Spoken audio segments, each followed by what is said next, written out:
The Galactic Council chamber buzzed with alien voices as representatives from 47 species gathered for the annual military assessment. Ambassador Kang sat alone at Earth's small table, watching as the mighty Vorthan Empire displayed holographic projections of their massive dreadnoughts. The insectoid Hive Collective showed swarms of bioships that could strip planets bare. Even the peaceful Aquari demonstrated their energy shields that could deflect entire suns. When Earth's turn came, Kang stood slowly. The chamber fell silent and erupted in chittering laughter. His presentation showed humanity's modest fleet destroyers, cruisers and carriers that looked like toys compared to the alien juggernauts. The Vorthan War Prime, a towering reptilian creature named Threx, slammed his clawed hand on his console. These humans dare call themselves a military power? Threx's voice boomed across the chamber. Their largest vessel is smaller than our escort frigates. The laughter grew louder. Ambassador Zilk of the Crystal Hegemony, her crystalline form refracting the chamber's lights, chimed in with her harmonic voice. Perhaps Earth should focus on mining operations or agricultural support. Leave warfare to those actually capable. Kang remained calm, his weathered face showing no emotion. He had served in Earth's Navy for 30 years before becoming a diplomat. He knew what these aliens didn't, that humanity's true strength lay hidden in the deepest vaults of Luna Base and the shipyards of Jupiter's moons. The Terran Federation appreciates the Council's assessment, Kang replied evenly. We shall continue our current military doctrine. As the session ended, private communications crackled between the major powers.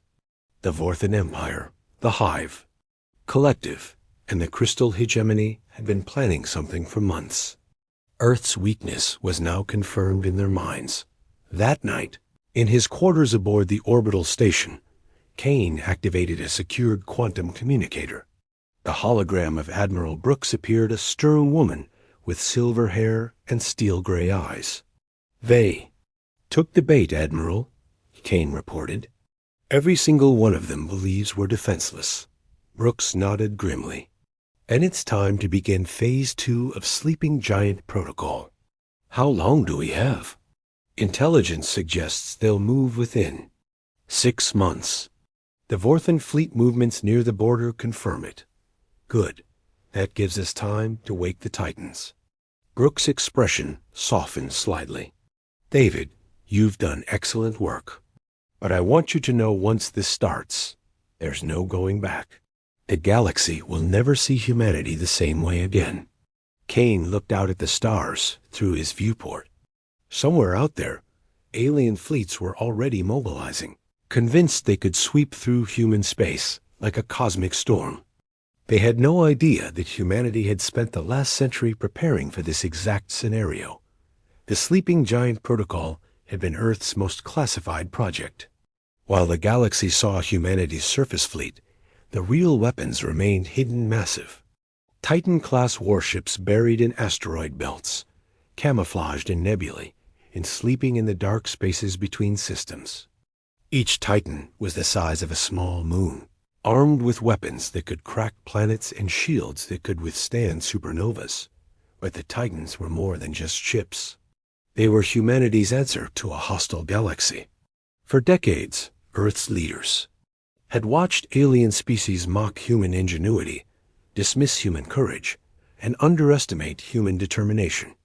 The time for hiding was almost overdone as Kang prepared his final reports. Alien fleets across the galaxy began their movements. The Vorthan War Fleet massed at the border, over 2,000 vessels strong. The Hive Collective's bioships multiplied in dark space, preparing to swarm human colonies. The Crystal Hegemony charged their reality-warping weapons, confident in their technological superiority. None of them noticed the subtle gravitational anomalies appearing throughout human space. Deep in the asteroid belt, something massive was stirring. In the Titan shipyards beyond Pluto's orbit, automated systems that had waited patiently for decades suddenly came online. Ancient engines, larger than city blocks, began their startup sequences. The galaxy had mocked Earth's strength for the last time. Kane closed his eyes and remembered the words inscribed on every Titan's hull, words that the aliens would soon understand. Humanity does not seek war, but when war finds us, we end it. The laughter in the council chamber still echoed in his memory. Soon, that laughter would turn to screams. Phase 2 was about to begin. 3 months after the council meeting, the invasion began without warning. Vorthan dreadnoughts materialized at the edge of the Proxima system, their massive hulls bristling with plasma cannons. War Prime Threx stood on his flagship's command deck, watching human patrol ships flee like scattered insects. Pitiful, he growled to his tactical officer, a smaller Vorthan named Crix. Their defenders run before we even fire a shot. The human colony of New Beijing sat defenseless on Proxima. Bees surfaced 2 million civilians, with only a handful of orbital defense platforms. Standard galactic doctrine suggested the humans would surrender within hours, but something was wrong. War Prime, Crix's voice carried confusion. The human ships aren't retreating to hyperspace. They're waiting. Threx studied the tactical display. The human vessels, 3 destroyers, and a light cruiser had stopped at the system's edge. They weren't running. They were positioning themselves like spotters. Irrelevant. Begin the assault. As Vorthan plasma beams lanced toward the human ships, space itself seemed to ripple. The attacking beams struck something invisible and dissipated harmlessly. Then, from the darkness between planets, a mountain moved. The first Titan revealed itself slowly, shedding its camouflage field like a giant awakening from sleep. The warship was 15 kilometers long, its hull black as deep space and covered in weapon ports that glowed with contained starfire. The name Terran Vengeance was inscribed along its side in letters large enough to be seen from orbit. Threx's command deck fell silent. His tactical officer's claws trembled as new readings flooded their sensors. War-Prime ... That single vessel has more firepower than our entire fleet. But humanity wasn't finished with its revelation. From asteroid fields, from nebular clouds, from the dark spaces where no ship should hide, more Titans emerged. Each one was unique, some built like flying fortresses, others sleek as daggers, all of them impossibly massive. The Terran Wrath appeared from behind Proxima's star, its hull scarred from a century of hidden battles. The Terran Fury materialized in front of the Vorthan fleet, close enough that Threx could see the weapon batteries tracking his flagship. Admiral, Brooks' voice echoed across all frequencies. Calm and deadly. Vorthan fleet, you have violated Terran space and threatened human civilians. You have exactly 10 minutes to withdraw, or face the consequences.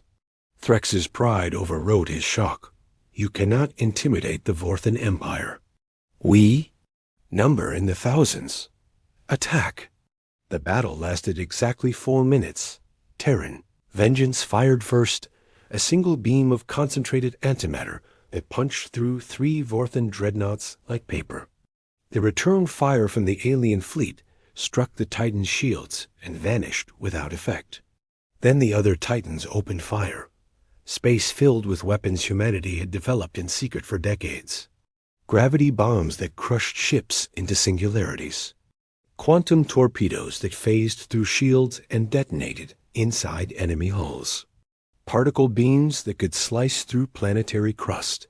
But the most devastating weapon was humanity's coordination. The Titans moved like dancers, each one covering the other's flanks, their attacks timed to perfection. They had trained for this moment for 50 years, running simulations against every known alien weapon system. Threx watched his mighty fleet die. Hundreds of ships that had conquered entire star systems were being destroyed by creatures he had dismissed as weaklings. His own flagship shuddered as quantum torpedoes tore through its armor. Retreat! All ships retreat! He roared, but it was too late. The Terran Wrath had moved to block their escape route. Its main cannon, a weapon the size of a skyscraper, was charging for a final shot. "This is Admiral Brooks," the human voice came again, now speaking directly to Threx's flagship. "War Prime, you attacked human civilians. That cannot go unanswered." The beam that destroyed Threx's dreadnought could be seen from 3 systems. Away, when the light faded, only scattered debris remained of the mighty Vorthan invasion fleet. A few damaged vessels limped away into hyperspace, carrying word of humanity's true strength. On the surface of Proxima B, colonists emerged from their shelters to see the Titans hanging in space like protective gods. Children pointed at the massive warships with wonder, not fear. These were their defenders, their guardians, humanity's answer to a hostile galaxy. But across the galaxy, other alien empires were receiving the survivors' reports. The humans weren't weak farmers and miners. They were apex predators who had been hiding their fangs. The real war was about to begin. Admiral Brooks stood on Terran Vengeance's bridge, watching the last Vorthan ship disappear into hyperspace. "Send word to all Titan commanders," she ordered. "It's time to show the galaxy what happens when you threaten humanity." The sleeping giants were fully awake now. The news spread through the galaxy like wildfire. The mighty Vorthan Empire, conquerors of 17 star systems, had been utterly destroyed by human forces that shouldn't have existed. In the Crystal Hegemony's council chambers, Ambassador Zilk's crystalline form flickered with nervous energy as she watched tactical recordings from the sole surviving Vorthan scout ship. "Impossible," she chimed, her harmonic voice cracking with disbelief. "These weapons, they violate several laws of physics." Beside her, General Quartz of the Hegemony's military caste studied the data with his multifaceted eyes. "Not impossible. Hidden. The humans have been deceiving us for decades." Meanwhile, in the living ships of the Hive Collective, Queen Mind Vera processed the information through her billions of neural connections. The collective consciousness that controlled trillions of bioships recoiled at the implications. The humans weren't prey, they were predators, wearing prey's clothing. But the most traumatic reaction came from the Galactic Council itself. Emergency sessions were called. Species that had laughed at Earth's military presentation now demanded explanations. Ambassador Kane sat calmly at Earth's table while chaos erupted around him. The same aliens who had mocked humanity's strength now screamed accusations of deception and treaty violations. "Order! Order!" Council Speaker Nex, a floating gas being from the void reaches, struggled to control the session. "Ambassador Kane, the Council demands an explanation for these ... Titan warships." Kane stood slowly, his expression unchanged. "The Terran Federation has always been transparent about our defensive capabilities. We never claimed our patrol fleet was our only military." "Acid, you deceived us," shrieked Representative Vex of the Scarab Dominion, his chitinous claws scratching grooves in his podium. "Those ships are larger than space stations. The Vorthan Empire attacked human civilians without provocation," Kane replied calmly. "They received an appropriate response." But even as the Council raged, military planners across the galaxy were reaching the same conclusion. If humanity had hidden these weapons for so long, what else were they hiding? The answer came sooner than they expected. 2 weeks after the Proxima incident, Hive Collective bioships surrounded the human agricultural world of Harvest Prime. Queen Mind Vera had decided that humanity's deception was an act of war against the natural order. Her swarm numbered in the millions living vessels that could adapt to any weapon, evolve past any defense. They never saw the Terran Leviathan coming. This Titan was different from the others, organic-looking, its hull rippling with adaptive armor that seemed almost alive. Captain Torres, a veteran of humanity's secret wars, watched the Hive swarm approach on his main screen. "They think they can out-evolve us," he said to his crew. "Show them what human evolution looks like." Leviathan's weapons weren't traditional energy beams or projectiles. Instead, it released clouds of microscopic machines nanites designed specifically to counter Hive biotechnology.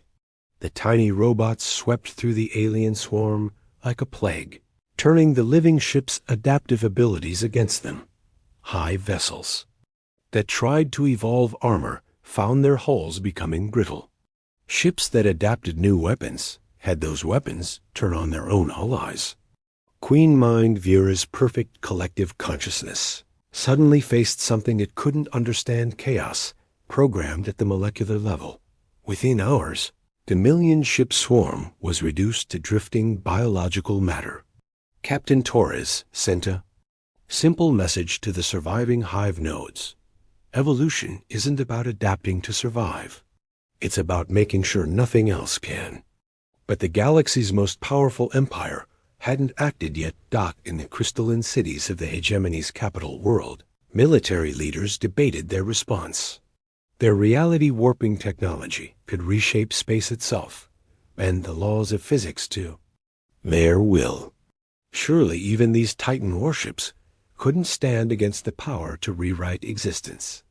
General Quartz assembled the greatest crystal fleet in history: vessels that could phase in and out of reality, weapons that could age enemy ships to dust in seconds, shields that existed in multiple dimensions simultaneously. "The humans rely on brute force," he declared to his officers.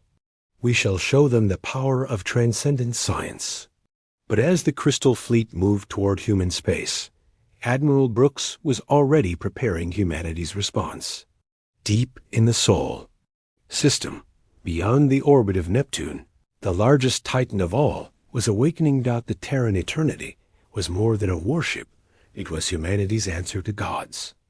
25 kilometers of bleeding-edge technology, armed with weapons that could manipulate time itself and shields that existed in 17 dimensions. Captain Nash, a quiet woman who had spent 40 years preparing for this moment, stood on the Eternity's bridge as the Crystal Fleet approached. "They want to play with reality?" she said to her crew. "Let's show them whose reality this is." The galaxy was about to learn that humanity hadn't just built better weapons. They had built better gods. The Crystal Hegemony's reality-warping fleet materialized at the edge of the Sol system with impossible grace. Their ships phased between dimensions, existing in multiple realities simultaneously. General Quartz stood on his flagship's crystalline bridge, confident that no mere physical force could challenge the power to reshape existence itself. He was wrong. The Terran Eternity emerged from behind Saturn's rings like a moving city. Its hull wasn't just black, it seemed to absorb light, space, and reality itself. As the Crystal Fleet's sensors tried to lock onto the massive Titan, they found something that shouldn't exist. A ship that existed in more dimensions than their own technology could reach. "Impossible," General Quartz whispered, his multifaceted eyes struggling to process what he saw. "They cannot manipulate reality. They're a primitive species." Captain Nash's voice echoed across all frequencies, calm and patient. "General Quartz, you're about to learn that humanity doesn't just live in reality. We define it." The battle began with the Crystal's most devastating attack: reality warping. Weapons designed to age the Eternity to cosmic dust fired at full power. Space twisted around the Titan as the laws of physics bent to the alien's will, but the Eternity didn't age. It didn't even seem affected. Temporal shields at full power.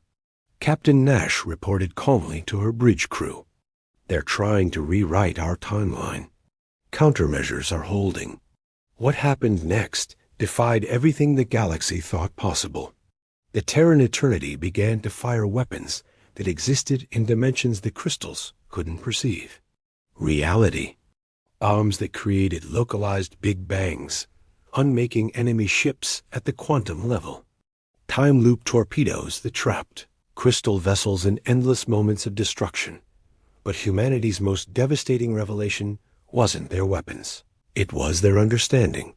You think you're gods because you can bend reality. Captain Nash's voice carried across the battlefield as crystal ships vanished from existence. But you never asked the important question, whose reality is this? The truth hit General Quartz like a physical blow. Humanity hadn't just developed better technology. They had been studying the crystal hegemony's reality warping abilities. For centuries, learning to perceive and manipulate the same fundamental forces. But where the crystals saw reality as something to bend, humans saw it as something to rewrite completely. The Eternity's final weapon was beyond anything the galaxy had imagined, a device that could locally redefine the laws of physics themselves. Space around the Crystal Fleet began to change. Their phase-shifting abilities stopped working. Their dimensional shields became solid barriers that trapped them. Their reality-warping weapons found themselves trying to manipulate a reality that no longer responded to their commands. In less than an hour, the most advanced technological civilization in the galaxy was reduced to floating debris. But as the last crystal ship died, something unprecedented happened throughout the galaxy. Emergency communications crackled between the surviving empires.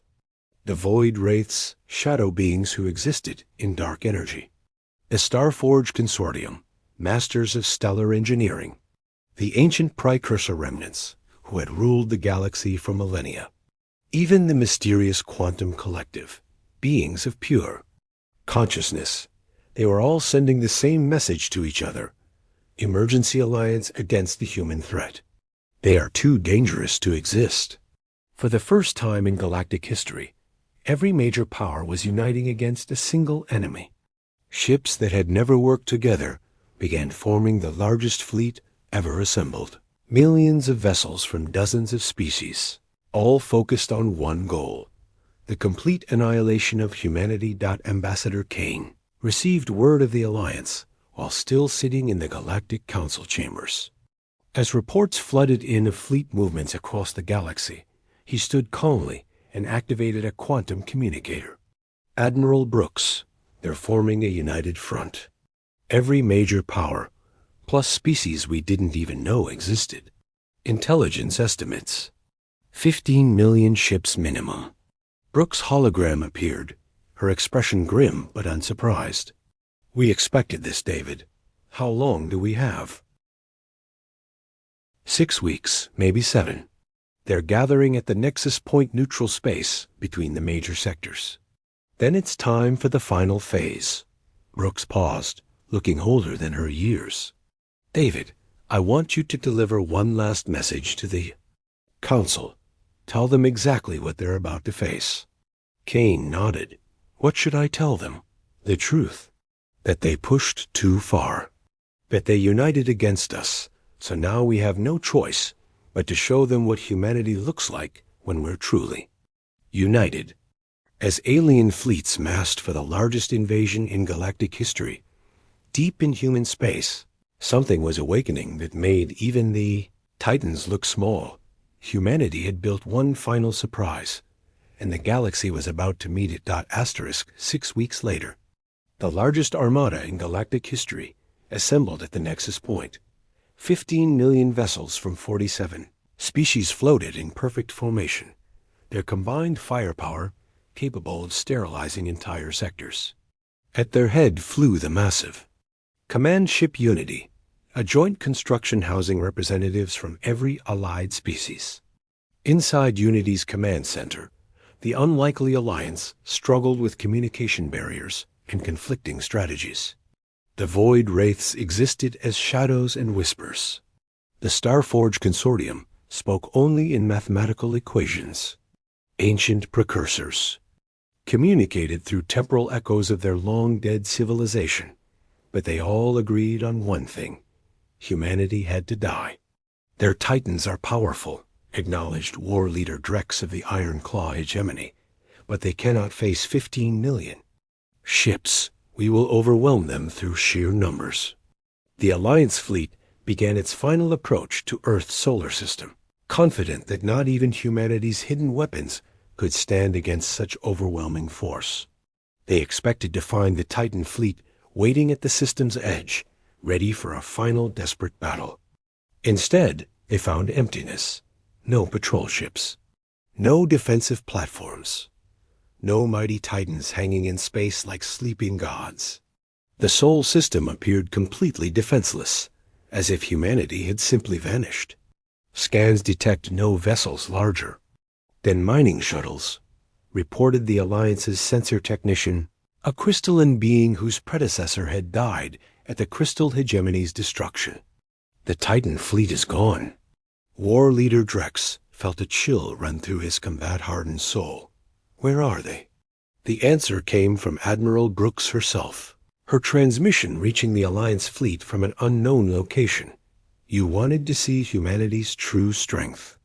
You formed the largest army in galactic history to destroy us. Congratulations, you forced us to reveal our final secret. Space began to move. At first, it seemed like a gravitational anomaly. Stars in the distance appeared to shift positions. Slightly.